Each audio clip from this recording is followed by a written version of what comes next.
Perkenalkan, nama saya Isna Zumratul Abidah. Saya dari Tadris IPS 2A. Saya di sini akan menyampaikan sedikit materi yang dibahas kemarin tentang dekonstruksi pola konsumsi era new normal dalam pembelajaran IPS untuk mitigasi bencana oleh Profesor Dr. Nana Supriyatna. Baik, saya akan menyampaikan sedikit tentang penjelasan yang oleh materi kemarin. Pembelajaran IPS di sekolah.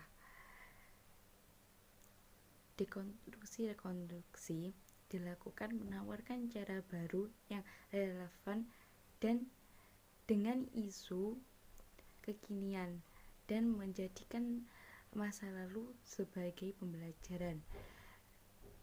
Kita ambil sisi positifnya yang sekiranya kemarin bisa kita ambil, maka kita ambil untuk masa sekarang. Adanya perilaku konsumtif dengan bangganya produk asing daripada bangga dengan produk lokal. Banyak yang gengsi dengan apa yang kita punya sekarang. Kita hanya menuruti zamannya saja.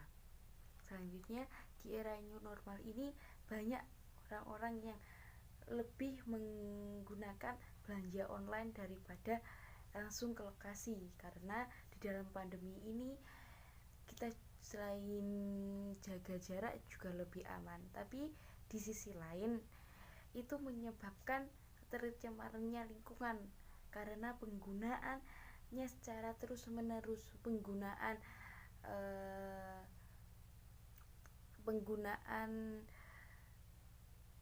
plastik, penggunaan botol yang lebih banyak digunakan ketika belanja online, seperti penggunaan tisu, mengkonsumsi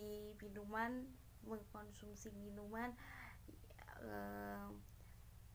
berupa kaleng maupun botolan. Sebenarnya barang bekas seperti itu bisa digunakan bermanfaat sekreatif kita sendiri, seperti penggunaan botol bekas dengan membuat bunga, vas bunga, ataupun tempat untuk menyimpan sesuatu. Sekarang banyak sekali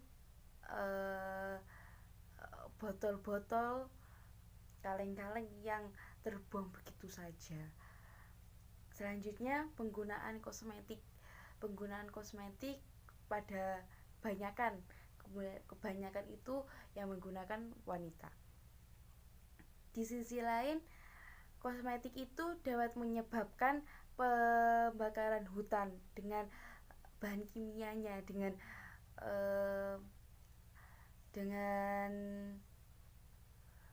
tercemarnya lingkungan akan menyebabkan kebakaran hutan tanpa kita sadari.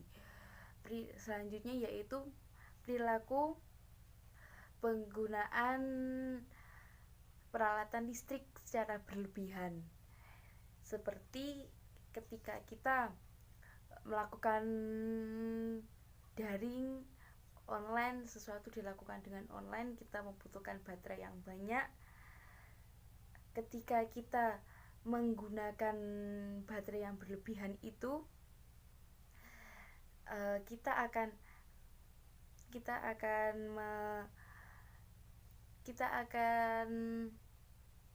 mengecas HP dengan tetap menancapkan casnya di listrik, kita lebih banyak menggunakan listrik itu dengan kecerobohan kita sendiri, itu akan menyebabkan kebakaran rumah.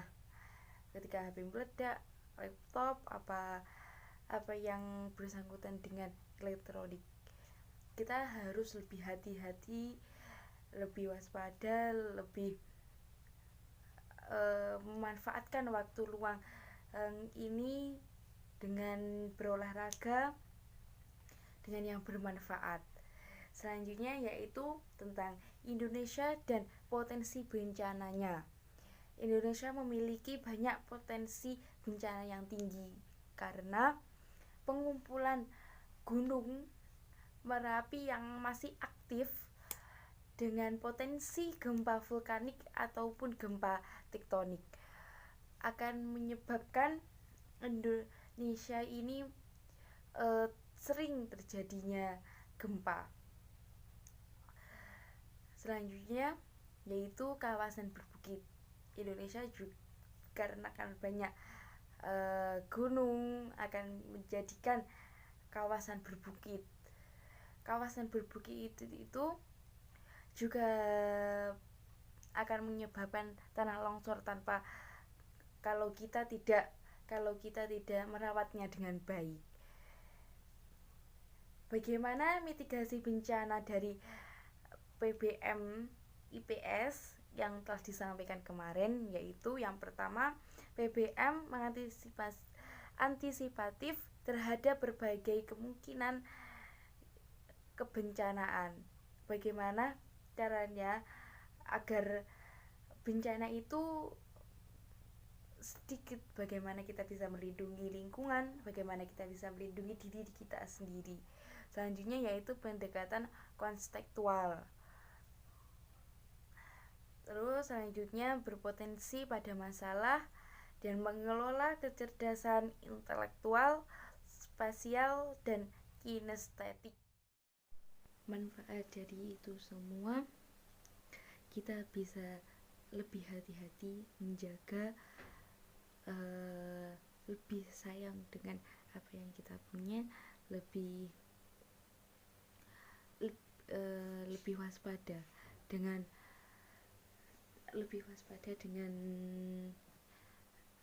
sesuatu yang mungkin tanpa kita sadari itu sangat berbahaya buat kita, buat orang lain, dan juga buat bumi kita. Jadi kita lebih sayangi, kita lebih memanfaatkan sampah tersebut menjadi sesuatu yang berguna. Mungkin itu saja yang dapat saya sampaikan. Saya di sini masih belajar, saya di sini banyak mendapat ilmu. Terima kasih buat para dosen, narasumber, buat semuanya. Pasti banyak kurangnya, saya mohon maaf yang sebesar-besarnya. Assalamualaikum warahmatullahi wabarakatuh.